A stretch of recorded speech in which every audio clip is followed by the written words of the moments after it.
Greetings, curious souls. You've found your way to the right place. Real Midnight. Here, every second hides a secret, and every story is more than just a legend. Have you ever heard someone calling your name from a place that should be empty? In a quiet village in central Java stood an old colonial-era house abandoned for decades. Rumors spread that the house was haunted, not only because of its crumbling, weathered structure, but also because of an ancient well in the backyard. The well had long been sealed with wooden planks, yet villagers believed that from its depths came voices that should not exist. Raden, a young man who had just moved from the city, did not believe the stories at first. He bought the old house because it was cheap, seeking peace far from the chaos of urban life. But his very first night there was enough to make his blood run cold. At exactly 12:15, he was jolted awake by a faint, distant sound. A voice. It was calling his name, drawn out, barely audible, as though coming from far below. Raden, his heart pounded. He stood by the window, straining to listen. No one was there. Yet the voice returned, this time clearer, as if it came from the backyard, from the old well. Raden swallowed hard, convincing himself it was just a dream, or perhaps his mind playing tricks on him from exhaustion. But the hair on his arms bristled when he heard it. A knocking sound against the wooden cover of the well. 3 times. Slow, deliberate. Tuck, tuck, tuck. He forced himself to calm down, returned to bed, and pressed a pillow over his ears. But the faint whispering continued, lulling him into a restless, uneasy sleep. The next morning, his fear deepened. On the floor, he found a trail of wet, muddy footprints leading from the backyard to the kitchen door. And yet, it hadn't rained the night before. Raden was certain of one thing. Something had come out of the well. What would you do if you found wet footprint stopping right in front of your bedroom door? That morning, Raden walked to the backyard. The old well looked ordinary. The wooden planks covering it were still bound with rusty wire, yet damp, as if something wet had just touched them. He tried to ignore it and went to light the stove to prepare breakfast. But when he opened his bedroom door, his body froze. On the floor, the muddy footprints he had seen from the kitchen trailed across the house and stopped right in front of his bedroom. He turned toward the well, his heart trembling. How could something walk from the well, enter the house, stop at his door, yet leave no trace of going back outside? That day, Raden tried to go about his activities as usual. He spoke with some of the villagers. One of the elders, Mr. looked at him with sharp, serious eyes. "You live in that house?" the old man asked in a raspy voice. Raden nodded. "If you ever hear a voice from the well, never answer it." Raden wanted to ask more, but Mr. hurried away, leaving those words echoing in his mind for the rest of the day. That night, heavy rain poured down on the village. Raden tried to sleep early, but at the exact same time, 12:15, he awoke again. This time, the sound from the well was not only calling his name, it was weeping. The soft, heart-wrenching sobs of a woman. "Raden, help me." The cry was so sorrowful, so desperate, it pierced through him. Raden's body shook with fear. He pressed his hands over his ears, but the voice only grew clearer, as though it was now whispering right beside his bed. Gathering his courage, Raden opened his eyes only to see a wet, shadowy figure standing at the foot of his bed. Imagine waking up in the middle of the night and finding someone standing at the foot of your bed, dripping water onto the floor. Raden tried to scream, but the sound caught in his throat. The figure stood stiffly, its body soaked with water, long hair covering its face. Its tattered clothes looked as though they had been submerged for days. Droplets fell from its hair and sleeves, forming a small puddle on the bedroom floor. Slowly, the figure tilted its head upward. Through the strands of wet hair, a pair of pale, lifeless eyes stared directly at Raden. Its lips quivered, releasing a hoarse whisper. "Raden, I'm trapped below." Raden bolted from the room, slamming the door open as he stumbled into the hall. But when he glanced back, the room was empty. No wet figure, no puddle. The floor was dry, just as it had been before. His body trembled, his breath ragged. He felt as though something was toying with him. Fear and curiosity tangled inside him. That night, he never closed his eyes. He sat under the glow of the lamp, waiting for dawn. The next day, he sought out Umbachroma once again. This time he pressed for answers. At last, the old man spoke in a hushed voice, as if afraid someone, or something, might be listening. Many years ago, a young woman vanished from this village. People searched, but she was never found. Some say her body was thrown into that well. Raden fell silent. His mind replayed the vision from the night before. The drenched figure, the trembling words. "I'm trapped below." The following night, the voice from the well was no longer just weeping. There was something else. The sound of footsteps dragging heavy chains. Have you ever heard heavy footsteps echoing from a place that should be silent? On the third night, Raden forced himself to sleep early, hoping his body would be too tired to hear anything. But at exactly 12:15, his ears caught the faint sound once again. Not weeping, not a whisper. This time, footsteps. Heavy, slow, like something was dragging iron chains. Creak, clank, creak, clank. The sound grew clearer, coming from the direction of the well. Raden held his breath, trying to think rationally. Perhaps it was only his imagination. But then, the floor beneath his feet trembled ever so slightly, as if something truly was moving beneath the ground. Cautiously, he stepped toward the window that faced the backyard. Moonlight spilled across the old wooden boards covering the well, and Raden swore he saw the plank shudder, lift slightly, then drop again, as though something inside was pushing upward. His heartbeat quickened. The chains rattled louder, closer, rising toward the surface. He stumbled back a few steps when suddenly, tock, tock, 3 knocks struck the wooden cover, just like on the first night. This time, a heavy voice followed, rising from below. "Open me." Raden nearly screamed, but his body was frozen with terror. He grabbed his phone, fumbling to switch on the flashlight, but the battery died instantly. The house lights flickered, then went dark. Only the rain outside remained, and the dragging of chains climbing upward from the well. As darkness swallowed the room, Raden heard it. The chains were now inside his house. Imagine if something from outside that suddenly was already inside your house.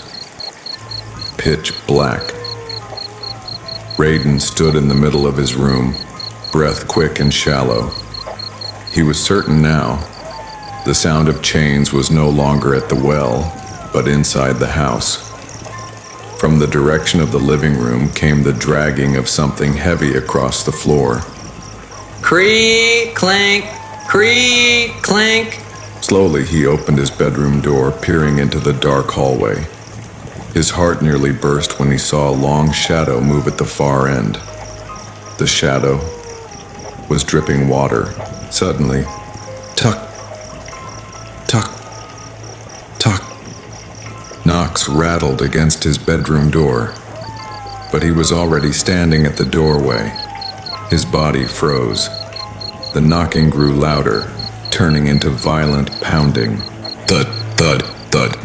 He slammed the door shut and pressed his weight against it. From outside, a raspy whisper crawled through the wood. Raden, open, I'm thirsty. The voice was guttural, as if it came from a throat long submerged in water. Raden trembled, eyes squeezed shut. When the sound finally ceased, he gathered his courage and pulled the door open. Nothing.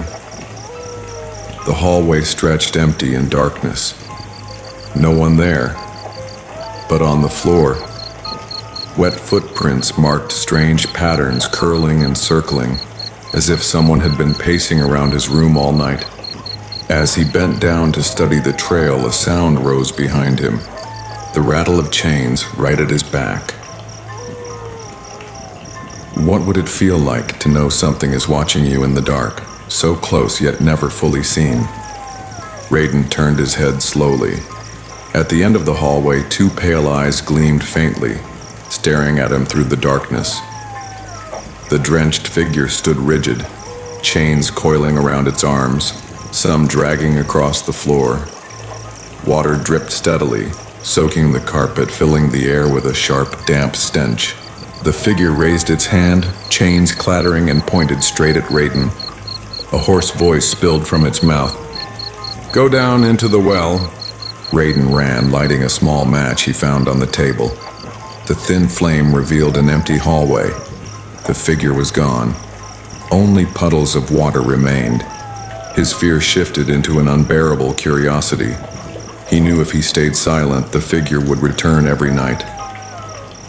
So, armed with a new flashlight and a reckless trace of courage, Raden resolved to approach the well the following night. He waited. At exactly 12:15, the sounds returned. This time clearer. A woman's sobs, the dragging of chains, and a faint whisper calling his name in unison. With trembling hands, Raden lifted the wooden cover of the well.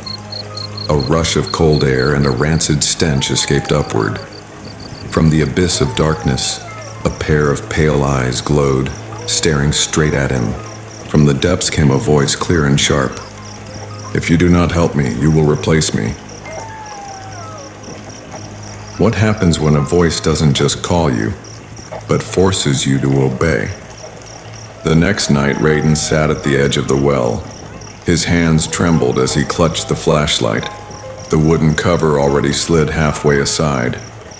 From below, the sound of weeping grew clearer, tangled with whispers that grew harsher, more insistent. Come down. Raden, come down, down. The whispers came not only from inside the well, but also right beside his ear, as if cold, wet lips were pressed against his skin. Raden covered his ears, but the voices only pierced deeper into his skull. Suddenly he saw something inside the well, a strand of long, dripping hair glistening under the flashlight, creeping upward as though searching for a grip. Raden staggered back a few steps, nearly losing his balance. But before he could run, a rusted chain lashed out from the depths, smashing through the wooden cover with a violent crack. The air thickened with the stench of rot and blood. A pale hand covered in wounds and crawling with maggots burst out of the darkness, clawing at the air as if begging for help. But the voice below rasped, Not help, replace." The hand seized Raden's ankle, dragging him slowly toward the mouth of the well. Imagine your body being dragged into the dark and knowing there is no way back. Raden screamed, struggling to break free. The grip was cold, slimy like flesh long soaked in water.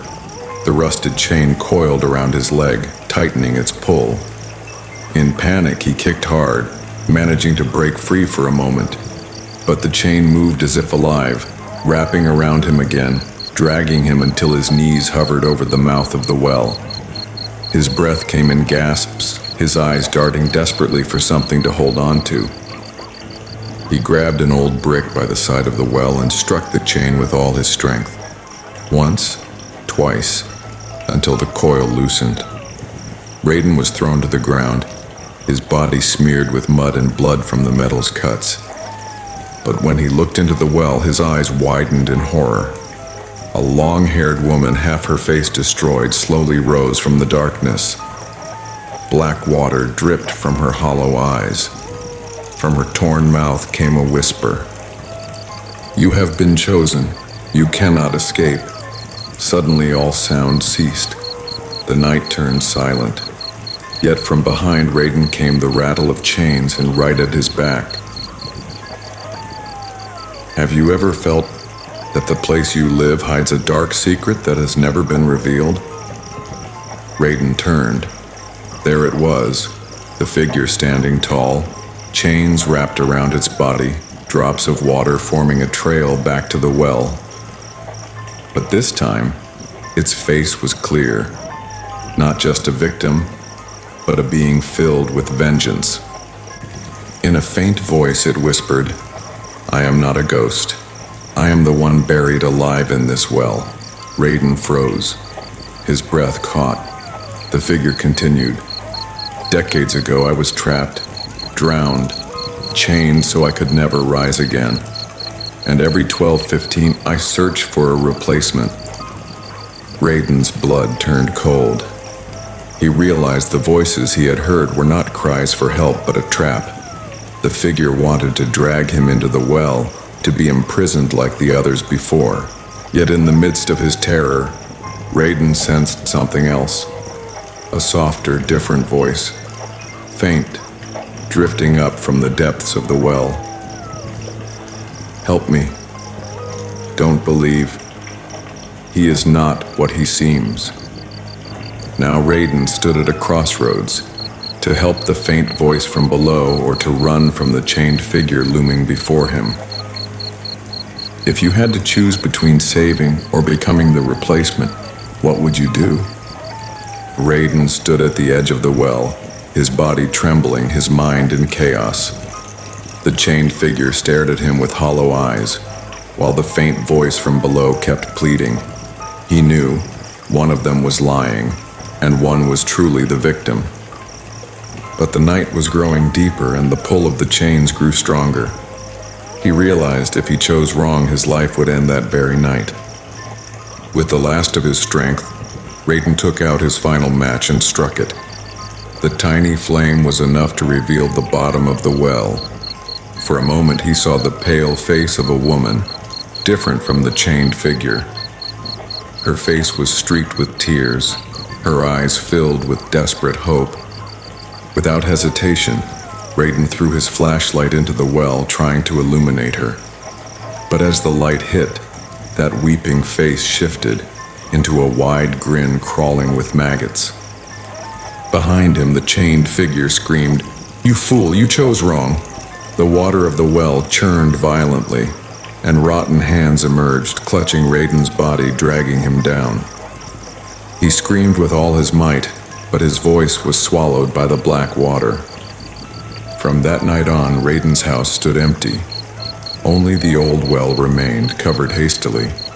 And now, exactly at 12:15, neighbors claim they hear a new voice rising from its depths. The voice of a man, begging to be freed. And perhaps tonight, and when the clock strikes 12:15, that voice will rise again. The question is, will you dare to listen?